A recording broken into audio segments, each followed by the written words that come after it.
Gootichi waraana bilisummaa Oromoo Koonyaa Gujii Lixaa ona dugda dawaa keessatti diina adabuu beeksisee jira. Irreef gaachanni uummata Oromoo waboon zoonii kibbaa Koonyaa Gujii Lixaa Cibraan Qoroo Dugdaatii fi Maddaal Budaa waliin ta'uun aanaa dugda dawaa ganda dadhacha bayaa seenuudhaan ganama sa'a 10tti lukkaalee diinaa warreen uummata Oromoo haataa fi saamaa jiran irratti qaleessaa gaya 24 bara 2022 lola baneen 33 battalatti yommuu ajjeesu garii madeessuudhaan 8 harkaan qabee jira. Ittuma fufinsaan har'a ganama aanuma kana ganda walga'ii Madeenoo keessatti iddoo addaa tolee bakka jedhamtutti haxxee hidhuudhaan paatroolii tokko daaraa godhuudhaan 25 battalatti ajjeese 14 ammoo madoota dammii hin qabneen adabee jira. Gama meeshaatiin qawwee akaama 10 irraa hiikuudhaan injifannoo boonsaa galmeessee jira. Oduma wal fakkaatuun gootichi waraana bilisummaa Oromoo tarkaanfii ilaaleessaa waraana weerartuu Bilxiginnaa irratti fudhachuu beeksise. Haaluma kanaan kaleessaa gaya 24 bara 2022 ganamaan godina Iluu Abbaa Booraa ona Daarimuu magaalaa Beenaa Takkaffaa keessatti waraana faashistii Abiyyi Ahmad irratti tarkaanfii ilaaleessaa fudhateen marsaa duraa 18 ajjeesee 12 madeessee jira. Irreef gaachanni uummata Oromoo waboon tarkaanfii fudhatu itti fufuudhaan zoonii bahaatti Cibraan Ilmoo Qilxuu godina Lixaa Harargee aanaa Daaroo Labuu bakka Booydoo jedhamtu keessatti waraana murna Bilxiginnaa irratti tarkaanfii fudhachuun caasaa isaanii diiguun beekamee jira. Waraanni ji'oota 5 kaaba Itoophiyaatti qabbanaa'ee ture deebi'ee eegaluu isaatti yaadda'uu fi gareewwan wal lolan hatattamaan lola akka dhaaban dhaabbanni mootummaa gamtoomanii gamtaan Afrikaa, gamtaan Awurooppaa fi Ameerikaan waamicha dhiyeessanii jiru. Barreessaa olaanaan dhaabbata mootummaa gamtoomanii Antoonii Guterees waraanni deebi'ee eegaluun baay'ee akka isaan naasise dubbatan. Waraanni kun hatattamaan akka dhaabbatus gaafatanii jiru. Waraanni Itoophiyaatti irra deddeebiin eegaluu isaatti baay'een gadde inumaa baay'een gadda jechuudhaan lolli irra deebiin eegale kunis karaa nagaan akka xumuramuuf waamicha isaanii dhiyeessan.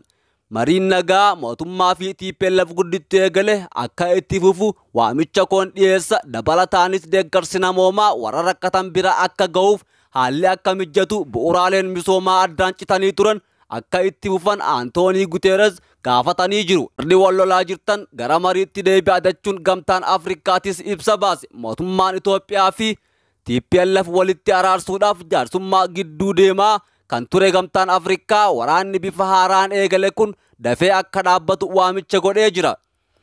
Gaggeessaa kominikeeshinii gamtaa Afrikaa kan ta'an Muusaa Faakii Mohammad ibsa hagayya 24 bara 2022 baasaniin waraana bifa haaraan eegale itti dhiheenyaan hordofaa akka jiranii fi qaamoleen wal lolaa jiran waraana dhaabuun karaa nagayaa furmaata akka barbaadan gaafatan. Mootummaan Itoophiyaa fi TPLF baha Afrikaatti bakka bu'aa gamtaa Afrikaa kan ta'an Olusegun Obasanjoo wajjin akka wal argan Muusaa Faaqii waamicha dhiyeessan. Yeroo lolaa osoo hin taane yeroo marii nagayaa gaggeeffamuu qabu jechuudhaan gamtaa Awurooppaatti bakka bu'aa olaanaa poolisii dhimma alaa fi nageenyaa akkasumas itti aanaa pirezidaantii kan ta'an Joosef Booreel waraanni kaaba Itoophiyaatti eegale marii nagaa eegalametti dukkana kan uwwiseedha jedhe. Joosef Booreel kana kan jedhan fuula Tiwiitara isaanii irratti ergaa barreessanii nagguu ta'u gaggeessitoonni mootummaa fi TPLF waraanni kun kana caalaa osoo hin hammaatin akka dhaabaniif gaafatan. Yeroon isaa mariin kan itti taasifamuudha jedhan Joosef Booreel gidiraa namoota sarbama mirgootaa fi rakkoo dinagdee biroo dhaqqabsiisaa jira jette USA'n Ameerikaan karaa ministeera dhimma alaa Antoonii Bilinkaniin walitti bu'insi deebi'ee kee yaaddoo akka itti uumee jiru ibsite. Mootummaan Itoophiyaa fi TPLF haal duree tokko malee walii galtee dhukaasa dhaabuu irra ga'uu fi dhuma irratti immoo walitti bu'insi guutumaan guututti dhaabbachuudhaaf carraaqqii taasisan cimsanii akka itti fufan waamicha dhiyeessitee jirti. Ji'oota 5 darban keessaa gargaarsa namoomaaf dhukaasa dhaabuu mootummaan Itoophiyaa labsa TPLF ammoo simate walitti bu'insa ture hir'atee naannolee Tigraay, Affaarii fi Amaaraa keessatti gargaarsa namoomaa dhaqqabsiisuun akka danda'amuuf karaa akka bane ibsa kaleessaa keessatti eeramee jira. Dhukaasa dhaabuun ji'oota 5 hojiirra oolee lubbuu hedduu akka baraaree fi gargaarsa jiraattoota kumaatamaan lakkaa'amaniif akka dhaqqabu taasisuu Antooni Bilinkan eeranii jiru. Waraanni qocolloo fi gamaa fi gamana dubbii hammeessuun fooyya'insa ture deebisee yaaddoo keessa galchuus himanii jiru. Dabalataanis nageenyi waloo fi badhaadhinaa lammiilee Itoophiyaa hundaaf akka dhufu adeemsi siyaasaa hunda hirmaachisee akka uumamuuf carraaqqii taasifamu tursiisuu mala yaaddoo jedhus ibsitee Ameerikaan waraanni deebi'ee jalqabuun warra nagaa fi tasgabbii Itoophiyaa hin feeneef gahee akka qabu kan himan Antooni Bilinkan gidiraan namoota irra ga'u bal'isuuf sarbamuu mirgoota namoomaa fi rakkoo dinagdee dabalataan dhaqqabsiisaa jiru jedhan. Antooni Bilinkan ibsa isaanii kanaan mootummaan Itoophiyaa garee mari'atu hundeessuu isaa fi fedhii marii nagaatiif qabu ibsuu isaa hubatanii jiru. Qaamoleen hundi deeggarsa namoomaa nyaataa fi dhiyeessi nyaataa akka itti fufu sochii waraanaa irraa akka of qusataniif bu'uuraaleen misoomaa iddootti akka deebi'aniif gaafatanii jiru. Tokkummaan Itoophiyaa akka eegamu nagaa fi tasgabbiin akka jiraatu Ameerikaan kutannoo gaarii qabdi. Rakkoolee garaagaraa biyyattii mudatan gogiinsa mo'achuu dabalatee nageenya naannoo mirkaneessuuf lammiilee Itoophiyaa hunda waliin hojjechuudhaaf nuti qophiidha jechuudhaan ibsan. Mootummaan federaalaa fi humnoonni Tigraay deeggarsa namoomaaf waraana dhaabuu irraa erga walii galanii ji'oota muraasaaf lolli erga dhaabbatee booda hagayya 24 bara 2022 lolli irra deebiidhaan eegalee jira. Qaamoleen lachuu lola kana siitu eegal jechuudhaan quba walitti qabaa jiru. Lolli kun kaleessa bifa haaraan osoo hin eegalin torbee tokko dura humnoonni Tigraay waraanni mootummaa lixa Tigraay meeshaa waraanaa gurguddaadhaan haleelee jechuudhaan himatanii turan. Mootummaan gama isaatiin haleellaa kana kufaa gochuudhaan ibsa baasee ture.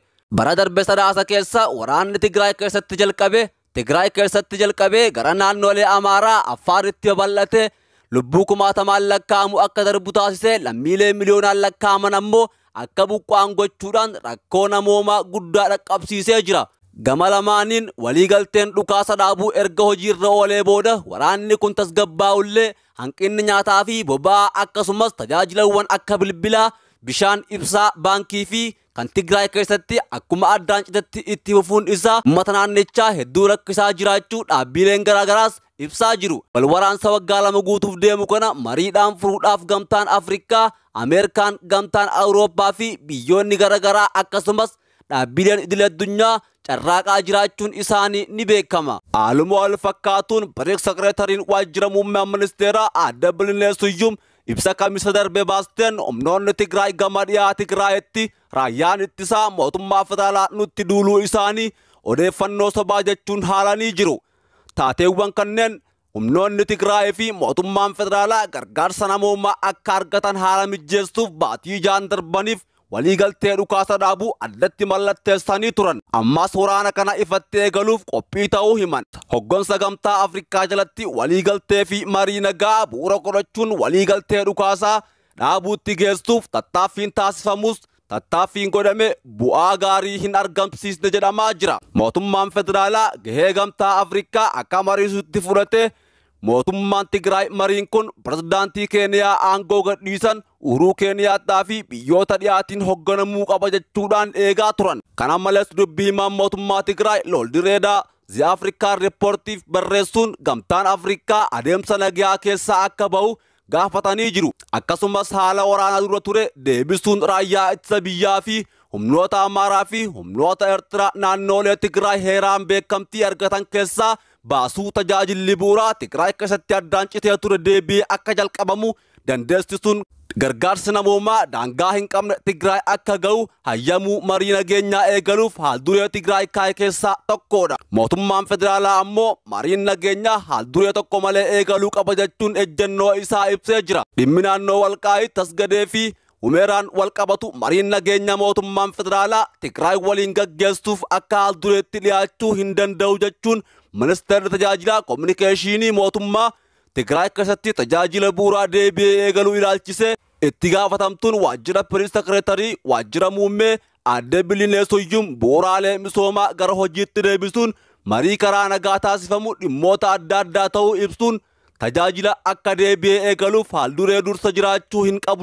Itti dabaluunis garuu Tigraay keessatti sochiin akka danda'amu haala nageenyaa fi bulchiinsaan sirreeffamuu qaba jedhan. Haala waldhabdeen kun furmaata hin arganneen gidduudha har'a ganama falmiin bifa haaraan deebi'uu isaa gamalachuu irraa dhaga'amee jira.